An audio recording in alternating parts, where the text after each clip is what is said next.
So right behind me is a bike that comes in at a staggering low price of $399. This bike is available over on Amazon and it's called the Actbest Core 2.0. Now, I personally have never reviewed an e-bike that comes in at this low of a price point. So it makes me question, what parts did they skimp on, or are other brands just overpriced? Today, I'm gonna run this bike through all the tests that I run all my e-bikes through, and we're gonna find out if it can pass all those tests. And not only that, we're gonna figure out what quirks this bike has and what benefits this bike has for 399 bucks. Let's go ahead, let's not waste any more time. Let's dive into the details and then let's hit the road. So let's go ahead and start this review off with some details on this bike. This has a 10.4 amp hour battery. This is a 48 volt system. They claim that it has a UL certification over on Amazon. I don't see any UL stamping on the bike or on the battery. The battery stores really easily right at the bottom of the frame. You can remove it and you can insert it without having to turn the wheel, which is really nice. Now, a 10.4 amp hour battery could be one of the reasons why this bike is such a low price. Most bikes these days come with at least a 15 amp hour. Some of them come with a 20 amp hour or even more. They claim that you can get about 55 miles of range on this. I'm thinking that's going to be pushing it quite a bit. You would have to be on flat ground and do pedal assist 1 the entire time. My guess is a 10.4 amp hour is probably going to be good for somewhere around 20 to 25 miles in real life use. Now, looking at the specs online and looking at this battery, we can tell that this is a 48 volt system, but we don't know what the nominal power is for this particular motor. I couldn't find anywhere online that they listed that. They talk about the peak power being 1200 watts, and we're going to find that out here on our ride real quick because they actually display how many watts this bike is actually producing. Now, this particular bike does come with a little bit more of an old school style wheel set. This is a 26-inch wheel with 2.1-inch wide tires. So this is going to be more of what you would have seen, say, 10 or 12 years ago on a standard bike that you would go into a bike shop and purchase.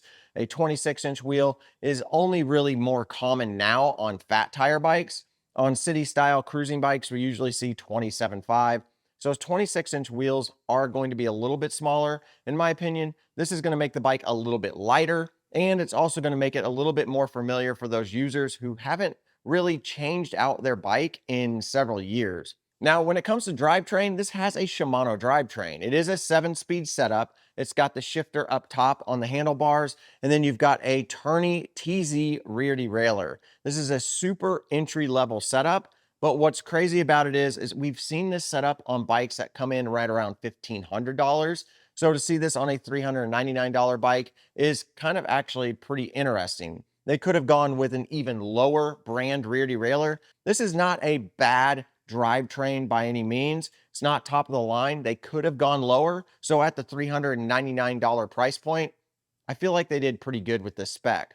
Now, the only exception on this drivetrain that I wish they would have spent a little bit more money on, and it wouldn't have really cost them much at all, is the crank arms. These crank arms are extremely thin and really small. Now, a few things that surprised me at the price point this bike falls in is that the fact that you get some fenders. A lot of bikes that sell for around that price point don't come with fenders installed. You have to purchase those separately, which adds to the price. But Actbest included them with it. They also included a headlight, and you also get a rear taillight. And if you are required to have a license plate on your bike, it's got a license plate holder on here. I know some states are kind of like requiring that, so it's got a spot for it. You also get a rear rack with this. So this bike is really set up to kind of do some commuting with or city riding. Now, this does also have a thumb throttle, which in my testing of just here on the stand, it exceeded 28 miles an hour with the throttle. We're going to see how that performs out on the road,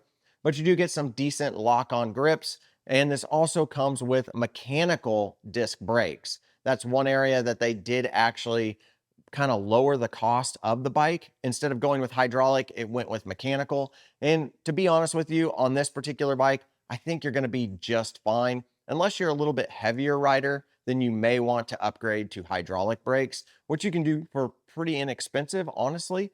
But I think these mechanical brakes are going to work just fine. Again, these are all going to be things that I'm going to be testing out on the road. So let's not waste any more time. Let's go ahead, let's hit up the road and see how this bike performs. All right, guys, we are out here on the Actbest Core 2.0, $399 bike. This bike feels very, very compact. It does not feel like some of the other brands that I've reviewed. It definitely has an old school vibe to it with these smaller tires. The headset or the head tube is pretty low overall. I would say this bike feels like it's designed more for somebody who is 5 foot to 5'10", but they claim that it's between 5'4" and 6'5". I don't know that a 6'5" person would fit on this very well, but you know, that's what they say. So we're gonna test out the pedal assist levels, and then we're gonna give throttle a little bit of a test too. This thing is on pedal assist 1, and I'm hitting about 9 miles an hour. Pedal assist 2, I mean, that one was on pedal assist 1. If I said 2, sorry about that. Pedal assist 2 is hitting 14 miles an hour. Now I just have whole numbers on here. I don't have points, so I don't have like 16.3 or anything. But pedal assist 3 is showing 17 miles an hour. Pedal assist 4, we're getting up there. 21 miles an hour. Pedal assist 5, we're cruising now, guys. Ghost pedaling for sure. Shows 28 miles an hour. This bike is pretty quick, which is a little bit scary considering some of the components aren't as high end. 28 miles an hour feels very fast on this bike right now. Very, very fast. All right, we're gonna slow her down. I'm gonna drop it below 20, keep it in pedal assist 5, and then I'm gonna see what this throttle can do. So we're at 18, 17, just kick in that throttle. Looks like it is climbing above 20 miles an hour. I'm currently at 23 miles an hour, 24, 25, 26, 27. We're just gonna keep going, 28. It's still pulling, 29, 30.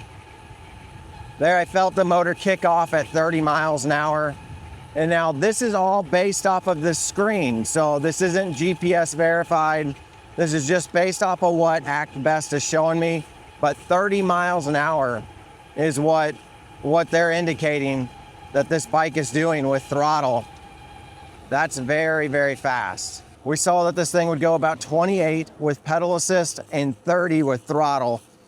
Super fast for a bike at $399.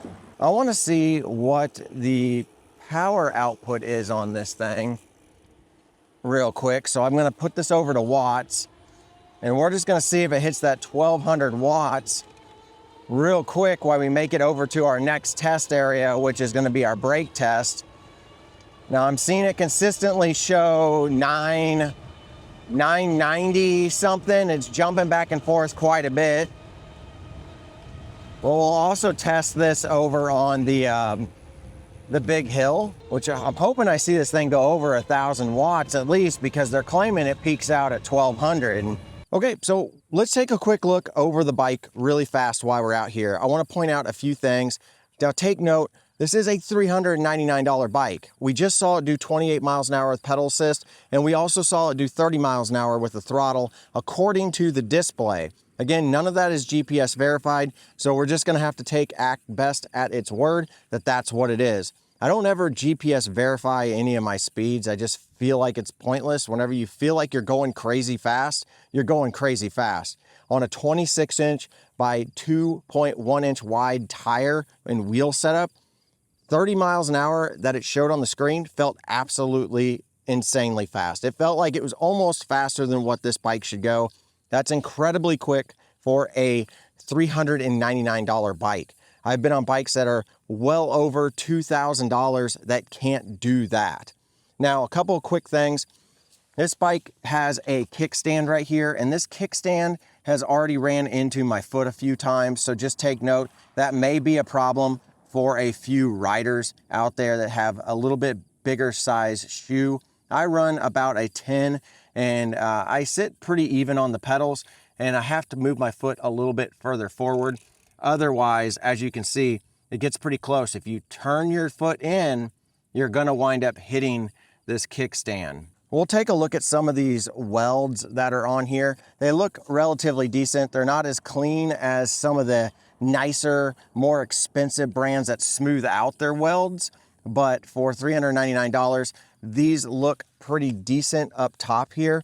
These down here don't look super clean, if I'm real honest. There's some splatter coming along here, and this one looks pretty decent up top. Now, as for the braking test, I'm a little bit concerned that these brakes aren't going to perform quite as well as others because these are a mechanical brake. So we've got a cable here instead of hydraulics, and they're also 160 mil rotors, so smaller rotors. This bike doesn't weigh a lot, but that's going to hinder it nonetheless. With that being said, let's just go ahead, let's start the brake test and see how this bike actually performs. All right, so if you guys have watched this channel long enough, you know how this brake tests work, but if you're new here, welcome to the channel, and we're gonna get this up to speed, try to get it up to 20 miles an hour before the designated stopping area, and see how well these brakes actually work. All right, here we go. 3, 2, 1, go. Just gonna use throttle for this. All right, there's 20 miles an hour. Yeah, brake handles literally touching the grips. These could be probably adjusted a little bit, but there's absolutely, oh, look at that. And it's stuck on my mount there. So these brakes absolutely did not skid. They did not lock up. That's not surprising. Mechanical brakes just don't perform as well as hydraulic brakes, but we're talking about $399, guys. We're not talking about $1,200. We're talking about $399. So having mechanical brakes is perfectly normal for a bike that costs this price point. In fact, just a year ago, we were seeing mechanical brakes be put on $1,300 bikes. I would say for mechanical brakes, it did a decent job. This is where I like to see the front wheel actually land.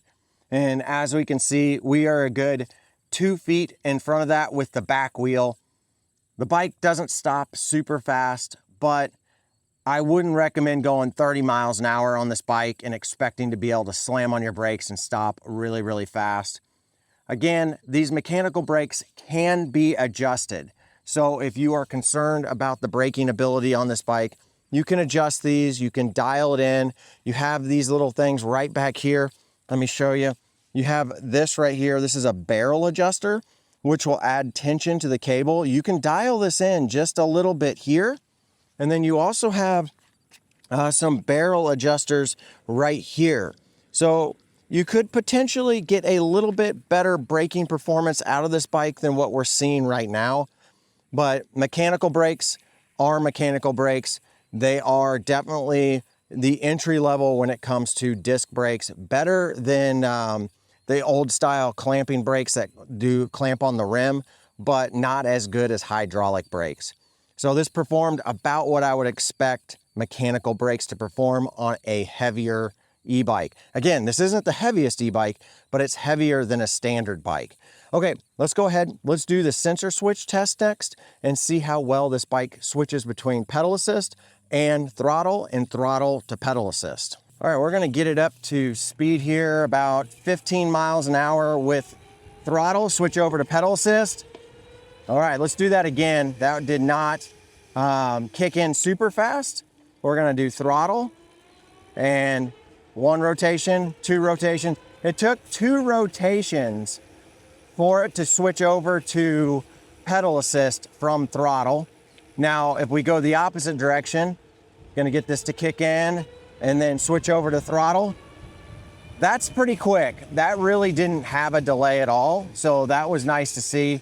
But if you're like me, you want the throttle to pedal assist to be the fastest, because what I like to do is I like to go into an intersection or start at an intersection with my throttle. Once I get through the intersection, I like to switch over to pedal assist. And if it takes too many turns of the pedal and I'm going up a hill, that can really lose momentum. So just take note, the cadence sensor isn't super sensitive, but when it does kick in, it's also not aggressive. It's nice and smooth when it does kick in.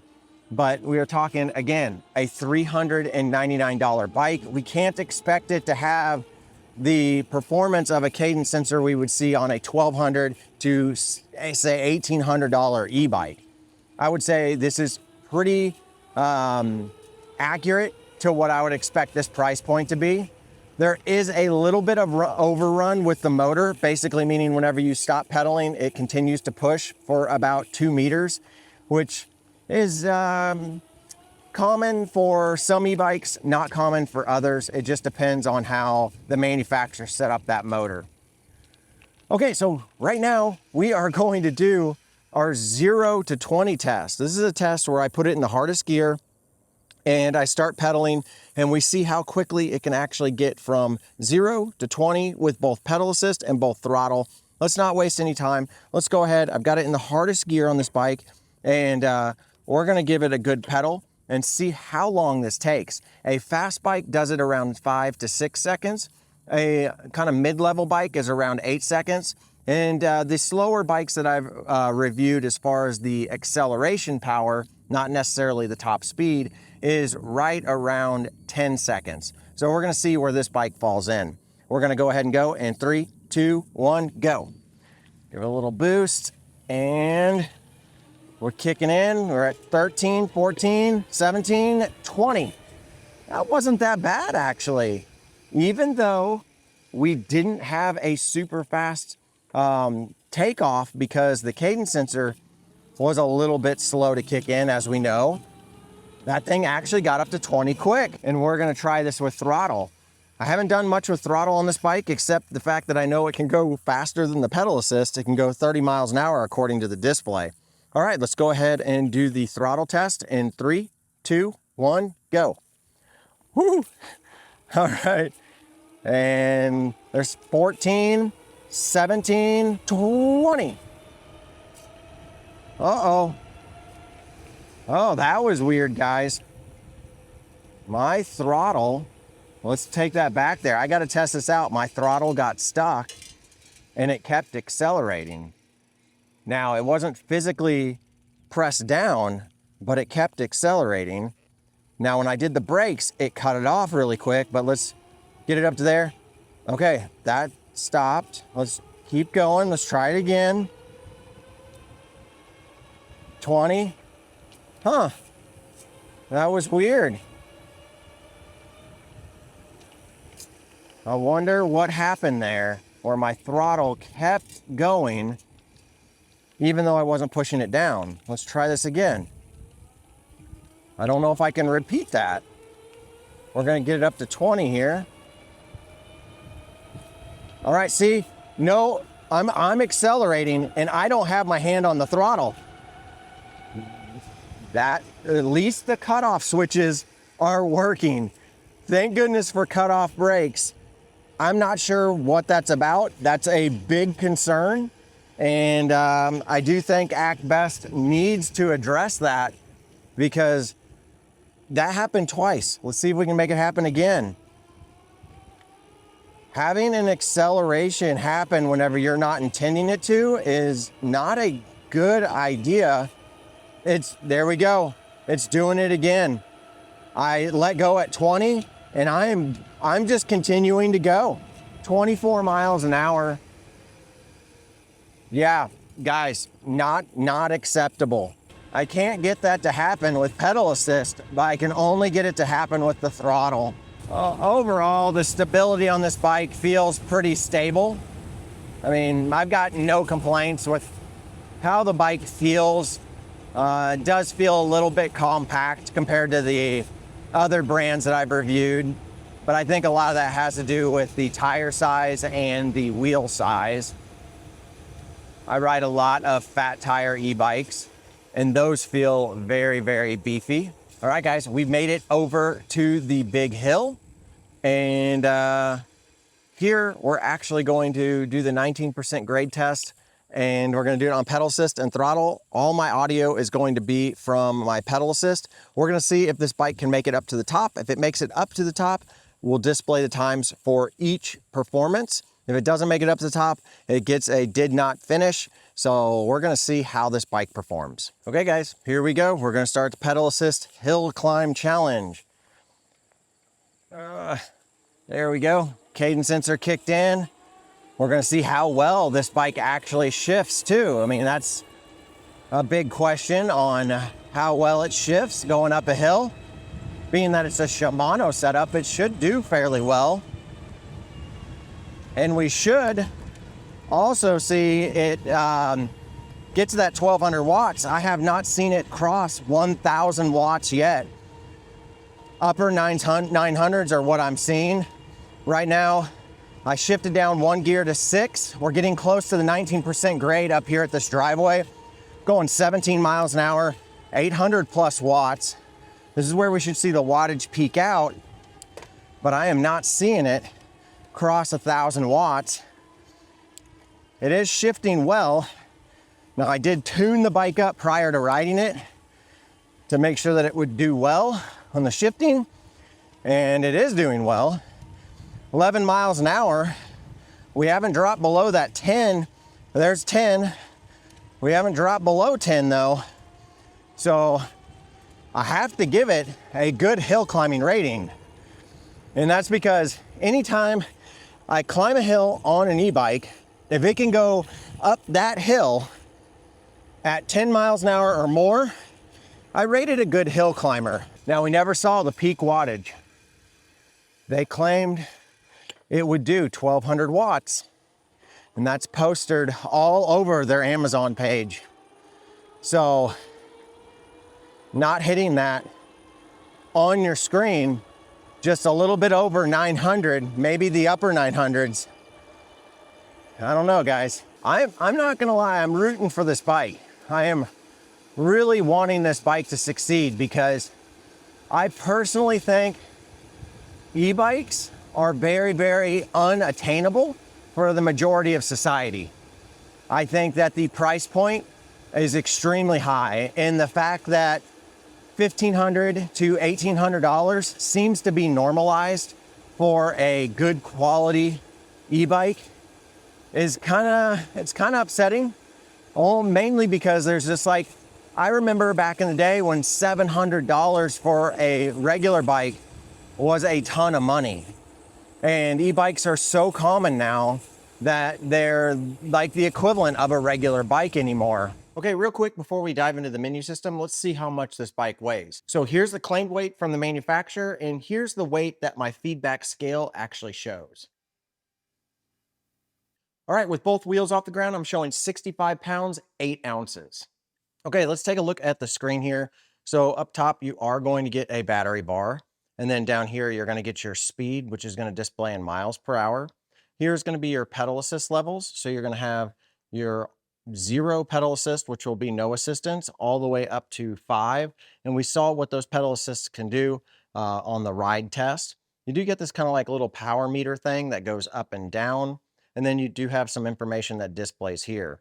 In order to get to each one of those, you just tap the power button. As you can see, we go to trip, time, then it's going to be your power, which is going to display your watts. And then you've got your odometer. Now, if you want to reset your trip, it is very easy to do. You just hold down the plus and minus button for a few seconds. It'll flash and then it'll set that to 0. That also is going to change your time to 0. Now, I did try to get into a menu system, and I thought that I could do that by holding down the M button. Whenever I do that, I do get this little, what looks to be a USB-C port or USB-C. I looked all throughout the screen, and I also looked underneath all this stuff here. I could not find a USB-C plug. So I almost wonder if that's just a holdover from a different model that they have. Now, whenever we power this on, you'll see a whole bunch of different items on the screen. So there's a lot of different things that this screen can actually do that this particular bike isn't doing. I don't know if some of the other Actbest bikes will actually do some of the stuff. Like we saw a Bluetooth logo up there. I saw some turn signals, but this particular bike does not have that. And I don't see a way to actually get into the menu system. I tried several combinations of holding buttons down to get into a menu system, and I just could not get into a menu system.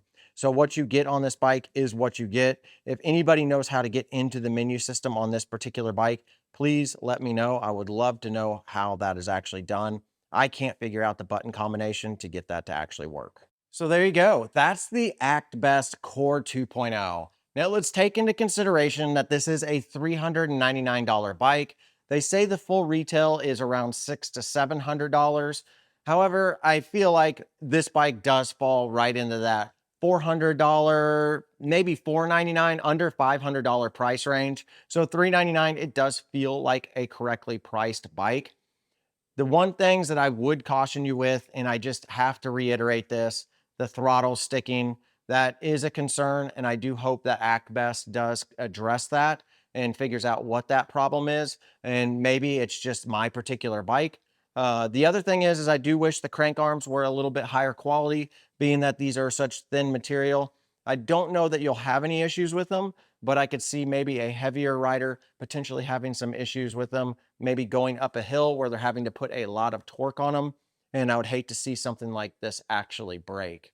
And speaking of brakes, the other thing is I do wish that this came with hydraulic brakes, but being at the $399 price point, I do can completely understand why they put mechanical brakes on here. I'm just glad to see that they are disc brakes. Now, for the positive notes on this bike, it did climb the hill with pedal assist above 10 miles an hour, according to the display, which is a positive note. Now, another concern to address is that they claim that this produces 1200 watts peak. I never saw it hit over 1000 watts, according to the display. So just take note of that. There's some inconsistencies with the numbers that they have on the Amazon page. I also checked on the Actbest website to see what they confirmed for the peak power on this particular bike, and they do claim it's 1200 watts. So the Amazon page with the $399 price and the Actbest website showing a $599 price point is also showing 1200 watts. So we're not quite hitting the numbers that they're claiming. But again, guys, this is a bike that on Amazon is going for $399. On their site is going for $599. We're talking about a very inexpensive e-bike here. So I am going to give it some grace, but they really do need to fix the throttle issue because that is not something that even a $100 bike should have. The not hitting the quite peak power, okay, fine, that's fine. Overall, the bike rode really quietly. I felt pretty confident on it. And really, my biggest concern is that throttle. All right, guys, if you still are interested in an Actbest Core 2.0, because I do think for the price point, it's going to be hard to beat. Kind of wild that they can sell e-bikes for this low a price nowadays. And also, they claim that the battery is UL certified according to their website and according to Amazon. All right, guys, so it's the morning of the release of my Actbest review, and I wanted to address a few of the things that I had mentioned in the video. And Actbest did get back to me. It took them several days, but they did get back to me on an answer as to why the throttle sticks. They're saying that this is actually cruise control. However, I'm a little bit confused because cruise control, typically you get this to a very specific speed, say 15 or 20 miles an hour. You hold it there for a few seconds and then it holds that speed. However, the way that it was working for me multiple times, I was just holding down the throttle, accelerating, and as I was accelerating, it continued to accelerate after I let go of the throttle. So I think there may be something a little bit messed up with their either a idea of how cruise control works, or something with the fact that the computer thinks that it's at a set speed for a certain amount of time. So not really cruise control in my mind, but that's what they're calling it. So I'll give them that. I wanted to let you guys know what they said.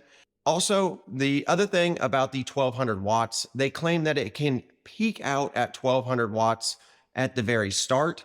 I think they're measuring their peak wattage the second that you hit the throttle, and it jumps way up. Didn't really get a good explanation as to why it didn't display on the screen. Seemed like they were saying that it possibly just was too fast getting to 1200 watts. So the motor may peak out at 1200 watts, but based off of what they're telling me, it would only do that for a split second. I'll put some links below to the Amazon page that I was telling you about. I don't know how long that deal is going to last, so you may want to jump on it if you really want to pick one of these up. And also, I'll put some links over to the Actbest page so you can check out all the bikes that they sell, which they do sell quite a few bikes. All right, guys, if you enjoyed this video and you are enjoying my content, hit the subscribe button, hit the like button, leave me a comment, let me know what you think of the Actbest Core 2.0. And have you ever ridden an Actbest bike? And if you have, what was your experience like? And of course, if you guys want to get more and you want to get early access and behind the scenes and some additional stuff for all my channels, go check out my Patreon, Mike's Unlocked Garage. But as always, guys, get out there and ride your e-bike.